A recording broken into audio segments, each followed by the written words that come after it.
โอเคหลังจากที่เราได้เรียนรู้วิธีการขายการสร้างรายการขายสินค้าไปแล้วการรับเงินเป็นกีบเป็นบาทเป็นดอลลาร์เป็นบาทแล้ววันนี้เขาจะมาแนะนำเกี่ยวกับความสามารถเพิ่มของเครื่องนี้กรณีเขาขายสินค้าหรือการบริการแบบพิเศษเช่นว่ามีการลดหรือว่ามีการบวกเปอร์เซ็นต์เพิ่มนะโดย2ปุ่มนี้นะจะเป็นคำสั่งเปอร์เซ็นต์ลบเปอร์เซ็นต์ลบเปอร์เซ็นต์บวกกรณีว่าลูกค้าซื้อสินค้าแล้วทานใจดีลดให้ลูกค้าแต่อยู่ในนี่สามารถลดได้เป็นจำนวนเปอร์เซ็นต์เท่านั้นจะบ่สามารถลดเป็นจำนวนเงินสดได้ยกตัวอย่างข้าพเจ้าซื้อสิน500,000 กีบ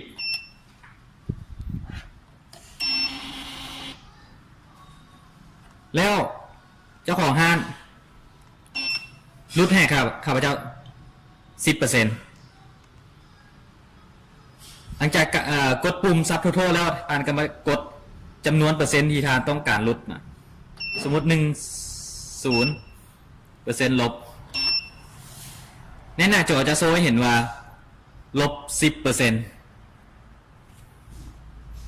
แล้วมากดปุ่มซับโทโทเพื่อรวมเงิน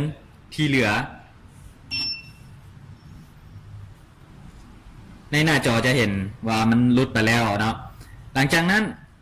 เราก็กดหับเงินปกติคือกันกับการขายสมมติหับมา500,000กดปุ่มแคช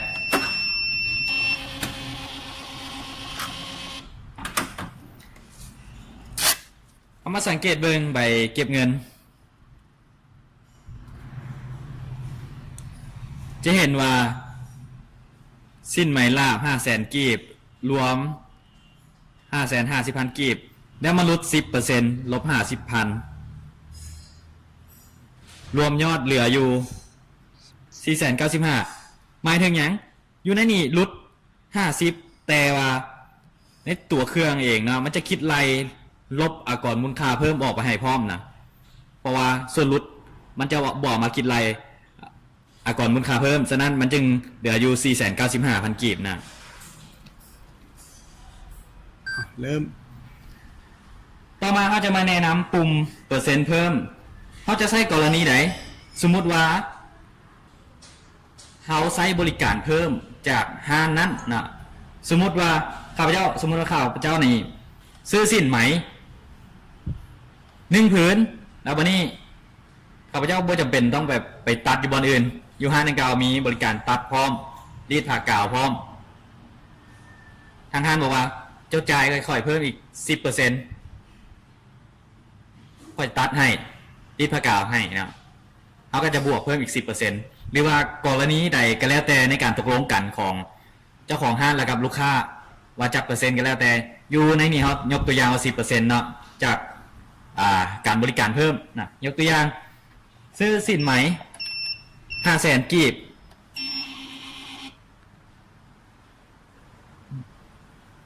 รวม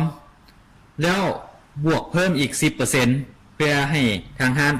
ตัดแล้วก็รีดผ้ากาวให้นะเอากด10แล้วมากดปุ่ม PO บวกอยู่ในนี่หน้าจอมันก็จะเห็นว่า 10% ก็คือ50,000 กีบของ500,000แล้วเรามากดซับโทโทอีกครั้งหนึ่งแล้วก็พิมพ์จำนวนเงินที่ได้ครับปกติสมมติได้ครับมา700,000กดปุ่มแคช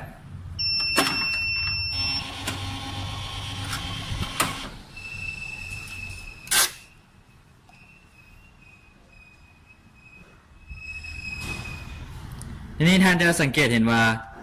มันจะมีรวมยอดเนาะส่วนเพิ่ม 10% 50,000 รวมยอด 650,000 กีบนะ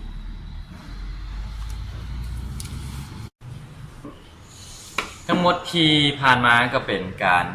นำเสนอการสร้างรายการขายแบบกรณีพิเศษเนาะแล้วต่อไปเราจะมานำเสนอการยกเลิกใบเก็บเงินหรือว่าการยกเลิกรายการขายนะในวิดีโอต่อไป สำหรับวิดีโอนี้สิ้นสุดลงเพียงเท่านี้ขอขอบใจ